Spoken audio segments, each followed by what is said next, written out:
Hi friends, A to Z English translation by Srinu YouTube channel में आप सभी का एक बार बहुत बहुत स्वागत है। तो चलिए बिना देरी किए शुरू करते हैं आज का ये वीडियो को। Let's start. हेलो एवरीवन, इस वीडियो में मैं आपको बताऊंगा कि वॉवेल्स और कॉन्सोनेंट्स क्या होते हैं और साथ ही मैं ये भी बताऊंगा कि सेमी वॉवेल्स किनको कहा जाता है। तो दोस्तों, हम लोग जानते हैं कि वॉवेल्स जो हैं A-E-I-O-U, इन 5 लेटर्स को वॉवेल्स बोला जाता है। लेकिन क्या हम लोगों ने कभी गौर किया कि इन 5 लेटर्स को ही हम लोग वॉवेल्स क्यों बोलते हैं? तो चलिए इस वीडियो में मैं आप लोगों को यही बताने वाला हूँ कि इन 5 लेटर्स को हम लोग वॉवेल्स क्यों बोलते हैं। तो सबसे पहले कुछ बेसिक चीज़ों को दोस्तों हम लोग समझ लेते हैं। जैसे किसी भी घर को बनाने के लिए दीवारों की आवश्यकता होती है और उन दीवारों को बनाने के लिए हमें ईंटें लगाने पड़ते हैं। उसी तरह से किसी भी लैंग्वेज को बोलने के लिए हम लोगों को सेंटेंसेस की ज़रूरत होती है और सेंटेंसेस को बोलने के लिए या लिखने के लिए हम लोगों को वर्ड्स की ज़रूरत होती है और वर्ड्स हम लोग बनाते हैं लेटर्स से। और हम लोग जानते हैं कि इससे छोटी और कोई इकाई नहीं होती है। तो लेटर को हम लोग इस तरह से डिफाइन कर सकते हैं, the smallest unit with the help of which we write an English word is known as letter.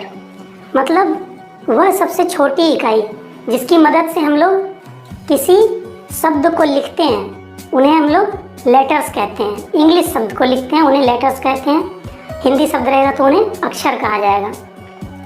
तो चलिए दोस्तों, अब हम लोग समझते हैं कि अल्फ़ाबेट्स क्या होते हैं।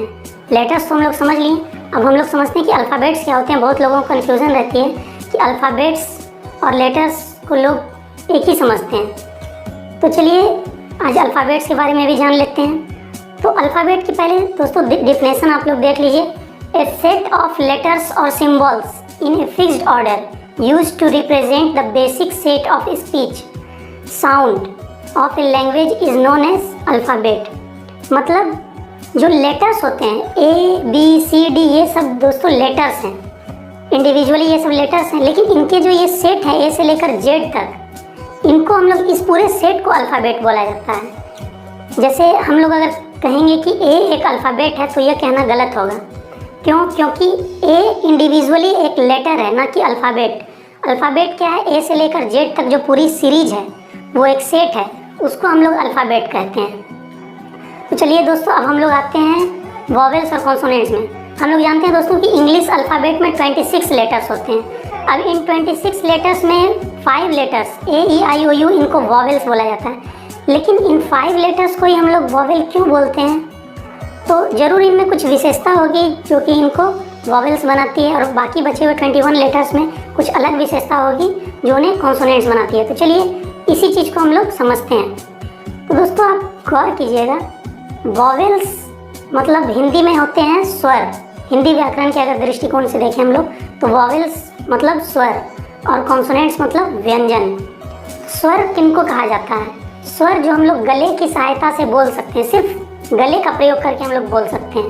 जैसे देखिए दोस्तों, मेरे एक्सप्रेशंस पे ध्यान दीजिएगा। हालांकि इनका प्रोनाउंसिएशन करने में मेरे एक्सप्रेशंस थोड़े अजीब लगेंगे, लेकिन ये बताना थोड़ा ज़रूरी है। तो मेरे एक्सप्रेशन पे ध्यान दीजिए। जो जब मैं इन 5 लेटर्स वॉवेल्स का प्रोनाउंसिएशन करूँगा तो वो सिर्फ गले की मदद से किया जा सकता है। जैसे देखिए A-E-I-O-U, इन सब का जो साउंड निकला है ये सिर्फ गले से निकला है। अब जो कॉन्सोनेंट्स में आते हैं, जैसे आप लोग कोई भी कॉन्सोनेंट ले लीजिए, B ले लीजिए, C ले लीजिए, D ले लीजिए, इनका प्रोनाउंसिएशन करके देखिए, इनका उच्चारण करके देखिए। बी बोलने के लिए हमें होठों को सटाना पड़ा। सी बोलने के लिए हमें जीभ को दांतों से सटाना पड़ा। डी बोलने के लिए हमें जीभ को मोड़कर तालू से सटाना पड़ा। इसी तरह आप और भी कॉन्सोनेंट्स जो है उनको चेक कर सकते हैं। उनको बोलने के लिए हमें मुंह की हरकत की आवश्यकता होती है, लेकिन वॉवेल्स के साथ ऐसा नहीं है। वॉवेल्स को हम लोग सिर्फ गले की सहायता से बोल सकते हैं। तो यही फ़र्क है दोस्तों वॉवेल्स और कॉन्सोनेंट्स में। अब हम लोग आ जाते हैं सेमी वॉवेल्स में कि सेमी वॉवेल्स क्या होते हैं। दोस्तों कॉन्सोनेंट्स में जो 21 लेटर्स हैं उनमें से W और Y ऐसे लेटर्स हैं जो कि कभी कभी वॉवेल की तरह भी काम करते हैं। तो W और Y वॉवेल की तरह कब काम करते हैं? तो जैसे आप मैं कुछ उदाहरण के द्वारा समझाता हूँ आपको। एक वर्ड ले लीजिए, वर्क। वर्क, ये जो वर्ड है इसमें वर्क बोलने के लिए W तो यहाँ पर कॉन्सोनेंट है, क्योंकि हमें वर्क बोलने के लिए पहले मुंह को, होठों को सटाना पड़ रहा है, वर्क। अब दूसरा शब्द ले लीजिए, बाउलर। बाउलर, जो क्रिकेट में बॉलिंग करते हैं, बाउलर। अब बाउलर बोलने के लिए हमें देखिए दोस्तों, बाउलर, यहाँ पे W जो है O की तरह इसका उच्चारण हो रहा है, तो यहाँ पे W एक कॉन्सोनेंट नहीं बल्कि वॉवेल है। अब एक और शब्द ले लीजिए दोस्तों आप, क्रो मीन्स कौआ।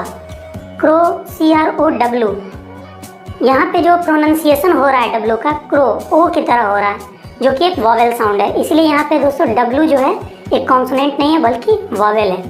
अब हम लोग Y के केस में आते हैं। Y, yellow. येलो क्या है दोस्तों, एक यहाँ पे येलो में जो Y है ये एक कॉन्सोनेंट की तरह काम कर रहा है, क्योंकि हमें येलो बोलने के लिए जीभ को दांतों से सटाना पड़ रहा है। अब हम लोग आते हैं दूसरे शब्द में, जैसे एक शब्द ले लीजिए, हाइड्रोजन।